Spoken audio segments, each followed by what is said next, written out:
Om Om Swastiastu. Swastiastu. Assalamualaikum warahmatullahi wabarakatuh. Salam Namo Buddhaya. Salam sejahtera bagi kita semua. Kami dari kelompok 6 IoT sensor dan IoT, perangkat IoT kelas D akan mempresentasikan proyek kami yang berjudul lampu otomatis menggunakan sensor gerak PIR yang terintegrasi dengan bot Telegram untuk penghematan energi listrik. Next. Sebelum kita mulai presentasi, izinkan kelompok kami memperkenalkan diri terlebih dahulu. Saya Ika Anda Senjaya dengan NIM 220551075 dan teman saya. Saya Iko Mang Putra Wijaya dengan NIM 22055511082. Saya Muhammad Ibrahim dengan NIM 22055511083. Baik, langsung saja kita ke presentasinya. Baik, di sini saya akan membacakan latar belakang dari pembuatan sistem sensor PIR yang terintegrasi dengan lampu otomatis dengan Bob Telegram ini. Yaitu dalam kehidupan modern saat ini, kebutuhan akan penghematan energi menjadi semakin penting. Salah satu cara untuk menghemat energi listrik yaitu dengan menggunakan sistem sensor gerak PIR yang terintegrasi dengan lampu otomatis menggunakan bot telegram.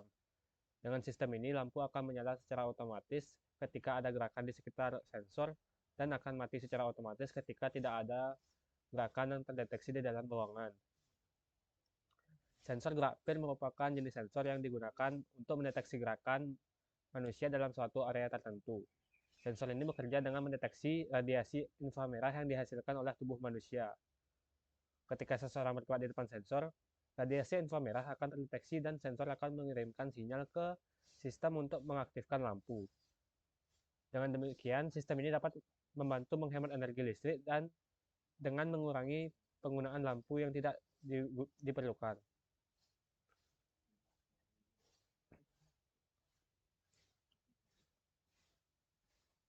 Lalu, selanjutnya terdapat tujuan dari pembuatan sistem sensor gerak PIR yang terintegrasi dengan lampu otomatis menggunakan bot telegram. Yang pertama yaitu uh, jadi orang-orang rumah tidak perlu menyalakan lampu secara manual, kemudian dapat menjaga lingkungan karena dengan sensor ini kita dapat mengurangi emisi karbon. Lalu juga dapat meningkatkan efisiensi energi karena hanya akan menggunakan energi listrik ketika dibutuhkan, yaitu ketika terdapat gerakan di sebuah ruangan. Lalu ada tujuan lainnya, yaitu untuk menyelesaikan tugas mata kuliah sensor dan perangkat IoT yang diampu oleh Insinyur Fajar Purnama, ST, MN, PhD. Lanjut, untuk manfaat dari sensor gerak PIR yang terintegrasi dengan lampu otomatis menggunakan bot telegram ini, yang pertama yaitu ada mengurangi biaya dari penggunaan listrik. Karena penggunaan listrik dikurangi hanya ketika terdapat aktivitas di dalam ruangan, khususnya penggunaan lampu ya. Kemudian terdapat manfaat lainnya seperti dapat memperpanjang masa hidup dari lampu yang digunakan. Hal tersebut bisa terjadi karena lampu tidak digunakan secara terus-menerus dan hanya digunakan ketika dibutuhkan. Baik, untuk selanjutnya akan dibahas oleh teman saya. Baik, selanjutnya akan dijelaskan oleh saya. Jadi di sini ada alat dan bahan yang kita gunakan dalam proyek sensor PIR ini. Yang pertama itu kita gunakan Node MCU. Yang Node MCU yang kita gunakan itu berbasis ESP8266 8266 yang digunakan untuk menghubungkan perangkat ke jaringan WiFi dan mengontrolnya secara nirkabel. Node MCU akan berfungsi sebagai otak dari sistem yang akan mengendalikan lampu dan mengirim pemberitahuan melalui telegram. Yang kedua yaitu kabel jumper. Kabel jumper digunakan untuk menghubungkan komponen-komponen elektronik dalam rangkaian. Dengan kabel jumper, kita dapat menghubungkan antara node MCU, sensor PIR, sensor PIR, resistor LED secara tepat dan efisien. Lalu yang ketiga ada breadboard. Breadboard adalah platform yang digunakan untuk merakit sementara komponen-komponen elektronik ini sebelum kita hubungkan secara permanen. Dengan kita menggunakan breadboard, kita dapat mengatur dan menghubungkan komponen-komponen dengan mudah tanpa harus melakukan soldering. Lanjut yang keempat itu resistor. Resistor digunakan untuk mengatur arus listrik dalam rangkaian. Jadi resistor diperlukan untuk melindungi LED dari arus yang terlalu tinggi, lalu untuk mengatur juga kecerahan lampu LED indikator. Lalu yang kelima, lampu indikator LED. Lampu indikator akan digunakan sebagai lampu yang akan menyala ketika gerakan terdeteksi oleh sensor pirnya. Lalu LED ini akan dihubungkan ke node MCU atau node MCU dan akan berfungsi sebagai indikator visual bahwa gerakan itu ada atau terdeteksi. Lalu ada kabel USB yang kita gunakan untuk menghubungkan node MCU dengan device laptop kita. Lalu selanjutnya itu sensor PIR atau Passive Infrared Sensor. Nah, sensor PIR ini digunakan untuk mendeteksi perubahan dari suhu yang disebabkan oleh pergerakan manusia. Sensor ini akan mengirimkan sinyal ke node MCU ketika ada gerakan yang terdeteksi. Yang selanjutnya itu device. Device ini kita gunakan untuk melakukan sambung untuk node MCU dan kita melakukan program menjalankan sketch program di device kita. Lalu ada Arduino IDE yang kita gunakan untuk menjalankan sketch atau codingan program yang nantinya akan diproses oleh node MCU. Lalu yang terakhir itu Telegram yang kita gunakan sebagai notifikasi atau kita gunakan untuk membuat bot yang dimana akan ditampilkan ke Telegram pengguna.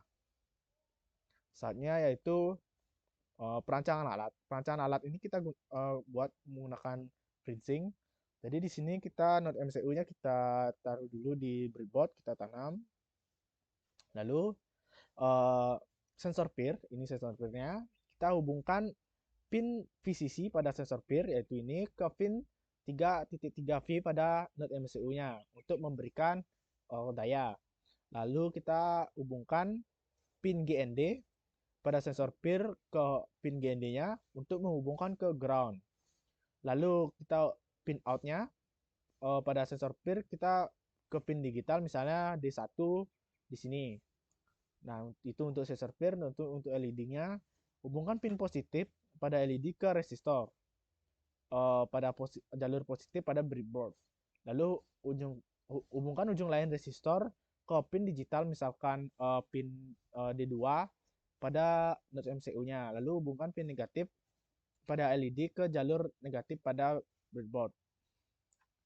Nah, jika sudah terpasang dengan baik, maka alat sudah siap digunakan untuk mendeteksi gerakan dan menghidupkan LED jika ada gerakan. Oke, sekian dari saya. Untuk selanjutnya akan dijelaskan oleh teman saya. Baik, sekarang saya akan melanjutkan presentasi dari teman saya, masuk ke bagian analisa kebutuhan sistem. Adapun perangkat keras yang diperlukan untuk rancangan sistem sensor ini yaitu pertama ada Node MCU ESP8266 yang digunakan sebagai pemantau lingkungan atau aplikasi pengukuran. Kemudian ada sensor gerak PIR yang digunakan untuk mendeteksi pergerakan manusia berdasarkan perubahan suhu yang terdeteksi dalam lingkungan sekitarnya. Kemudian ada perangkat komputer atau laptop. Kemudian kabel jumper yang digunakan untuk menghubungkan komponen elektronik dalam sistem sensor ini. Kemudian ada resistor untuk menyesuaikan level tegangan. Lampu indikator LED yang digunakan sebagai konfirmasi deteksi sensor. Dan yang terakhir ada breadboard yang digunakan untuk menyusun dan menghubungkan komponen elektronik dengan cepat pada sistem sensor PIR ini. Kemudian adapun perangkat lunak yang diperlukan yaitu Arduino IDE yang digunakan untuk mengupload kode program yang ditulis pada microcontroller, dan Telegram untuk membuat bot yang akan memberikan pemberitahuan apabila terjadi pergerakan. Kemudian kita masuk ke tahap pembuatan alat. Adapun tahap yang pertama yaitu menyiapkan bahan dan peralatan seperti yang sudah dijelaskan tadi oleh teman saya. Kemudian langkah kedua apabila bahan dan peralatan sudah ada, kita pasang Node MCU ESP8266-nya pada breadboard. Kemudian menghubungkan sensor menggunakan kabel jumper ke breadboard, pasangkan resistor dan lampu LED, dan hubungkan alat dengan device menggunakan kabel micro:bit. Ini merupakan tampilan apabila langkah-langkah yang sebelumnya ini sudah dilakukan. Baik, selanjutnya kita perlu memprogram codingan untuk sistem sensor di Arduino-nya. Kemudian dapatkan token board beserta chat ID dari board father dan board ID board, dan kita sudah mendapatkan ID dari board father dan ID boardnya, kita bisa membuat boardnya. Kemudian masukkan token board beserta chat ID pada codingan di Arduino. Ini merupakan tahapan pembuatan boardnya dan tahapan codingannya. Selanjutnya, apabila sudah siap, kita dapat melakukan upload pada program. Kemudian melakukan pengetesan sistem sensor gerak yang telah dibuat. Seperti pada gambar di bawah ini, yang di kiri merupakan tampilan dari board Telegram apabila terjadi pergerakan, maka lampu akan hidup. Apabila tidak ada, maka lampu akan mati secara sendirinya. Yang di kanan ini merupakan contoh apabila terjadinya pergerakan, maka lampu indikator LED-nya ini akan memberikan sinyal berupa nyala lampu. Baik, sekian presentasi dari kelompok 6. Mohon maaf apabila terdapat salah kata. Saya ucapkan terima kasih dan saya tutup dengan Parama Santi. Om Santi, Santi, Santi Om. Wassalamualaikum warahmatullahi wabarakatuh. Shalom, namo buddhaya, dan salam sejahtera bagi kita semua.